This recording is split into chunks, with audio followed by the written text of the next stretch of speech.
good. I love that you two are standing up. Like, that is so cute. That is so cute. Dang, you guys. Like, everybody's been sitting down. I didn't know that you would be able to see us. I thought oh, hello. That was just a special treat so that you could know not to give a fuck. I feel more comfortable in my jeggings right now. I do. I have a special pillow that I'm using that supports my neck so that I can watch television on the ceiling. That's exciting. From bed. You can lay on your back and still like read a book or put your iPad on your chest. Yeah, I can't do that. I couldn't do it anymore, so I put a projector on my ceiling. So now I have the full because I was getting herniated discs from the amount of television I watched and the amount I played on my phone. I have the same problem. So I have a huge question for you. We have something very big in common. I love reality TV. Oh, I'm so glad you said that and not like Danos, because I would have been like, I felt sorry for you. But now I just think, yes, you're queen, because it's so fun and funny. What are you watching right now? Like, are you doing any every single thing that's on Bravo. If the Kardashians were on, I'd be watching that. I also watch other reality things like Nailed It, like cake making shows. I'll watch all of the, that English baking show that everybody loves. I forget what it is on Netflix. And then I'll watch MasterChef Junior. I watch Survivor.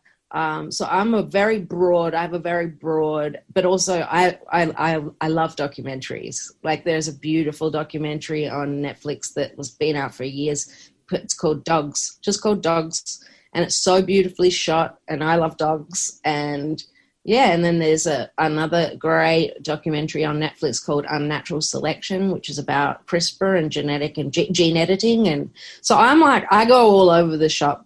I like really smart stuff, really dumb stuff. And if I'm really in a vegetative moody, I'll watch HGTV, home stuff. Well, Nailed It is fantastic. And you talked about loving dogs. You're a big supporter of adopting rescue. Yeah, I'm about to get, if they're coming tomorrow, and if they say that my house is okay and that the other dogs are okay with her, I am getting a 19-year-old Chihuahua called Jolene, who has one tooth and her tongue sticks out the whole time, and I'm in love with her. And I found her on Pet Finder, so she's a rescue, and I'm just going to do hospice with her. I love that you're super famous and they still come and check out your house. Like, yeah. I always get like really nervous. I'm like, this is the backyard that the fence is. I know. It's good. I'm nervous. I'm totally nervous. And of course, when I adopted my boys, I was fully like nervous, and I actually failed the first because I didn't have the right kind of carbon monoxide thingy. Whatever, but it's scary for everybody. I really want them to say, yes, I can keep Jolene, because she is an absolutely crunchy, scrappy little dog. Tell you are super famous in my house because there is a Sesame Street episode you're on. I'm sure you're aware. Yes. And that is the episode he chooses to watch on repeat. Aww. Oh, you poor thing. That was fun to do, and it actually was a dream come true. Like, I watched Sesame Street when I was a kid, so I just couldn't even believe that I was a guest. Like, when I was a kid, it was like Stevie Wonder was the guest. Do you know what I mean? So I was just like, oh my God. And also, I love kids and they love me. And I used to be a nanny. So, I just had the best fun. I like to be a dork. That's really good, though. Was there a Muppet that was your favorite? Because I love that they all had the Sia wigs on while they performed with you. So adorable. And yeah, there was one, but I can't remember her name, but she's a special needs. She's the first special needs or special abilities, depending on which way you look at it, puppet. and she was really nice. Now you've got a bunch of stuff coming up. They sent over like a list of things about you, like a guide sheet. Like this long. 17 pages of how much you've been doing.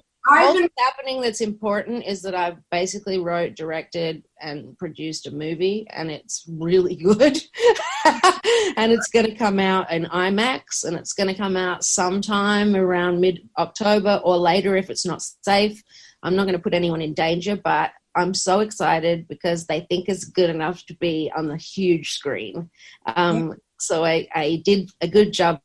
It's cinematic. It's a beautiful subject. It's about, you know, family and love and loving somebody on the spectrum who's severely low functioning, and then there's romance, there's platonic love, familial love, and then basically I'll break your heart, you'll cry, and then you'll laugh, and then you'll get really happy at the end.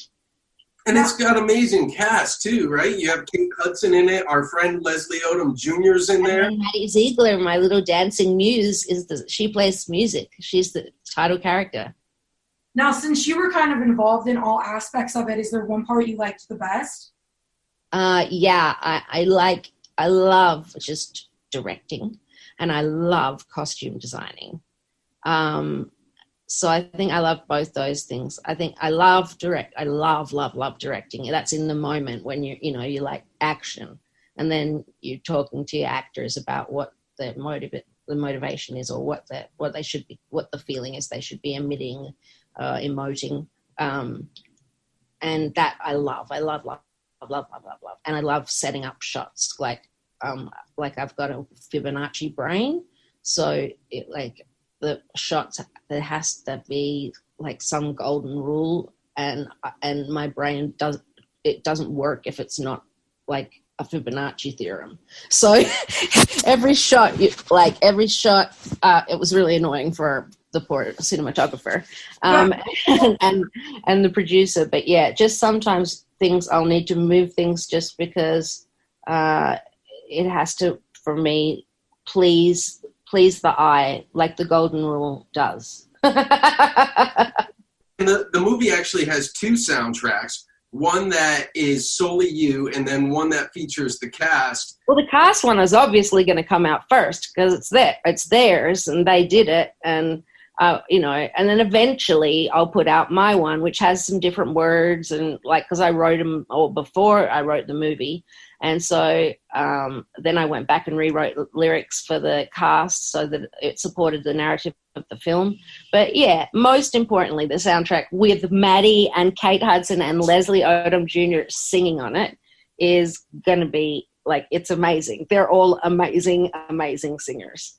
And so that's really fun to have them singing my songs. And I'm only putting out the soundtrack afterwards just for my fans. Mm-hmm. Now, not that that's not enough, obviously, but what else have you been doing, during the whole quarantine stay home thing? Have you been doing work, or just I've been parenting, and that's something that, I've been parenting mostly, and that's new to me. That's, I've only had my kids for 2 years, 1 year, I mean, and that's been primarily my focus, is just being available and consistent. And so, we've watched a lot of The Office, and we also started the Fresh Prince of Bel-Air from episode 1, season 1. Fantastic. And, so that's what we've been doing, socially, and then occasionally I'll get someone will send a track and I'll want to sing over it, and I'll have my engineer, he'll come down, and he's not just an engineer, he's also a songwriter, so sometimes we'll end up writing a bunch of songs that week. And yeah, it's just it's awesome, and it's sometimes really lonely, and sometimes really demoralizing, and knowing your friends are suffering, and knowing even people you don't know but that you care about, like your fans, or just are suffering. That's I'm a bit of an old sponge. I'm one of those highly sensitive people. So I just feel bad for everyone who's struggling financially and professionally right now, trying to keep their head above water. Yeah. Well, we got the signal that we're supposed to wrap this up with you. To you, you are an absolute treat and delight. Thank you for taking the time. Stay comfortable, stay in bed, and keep that protection. Likewise. I know neither of you are wearing pants. Goodbye.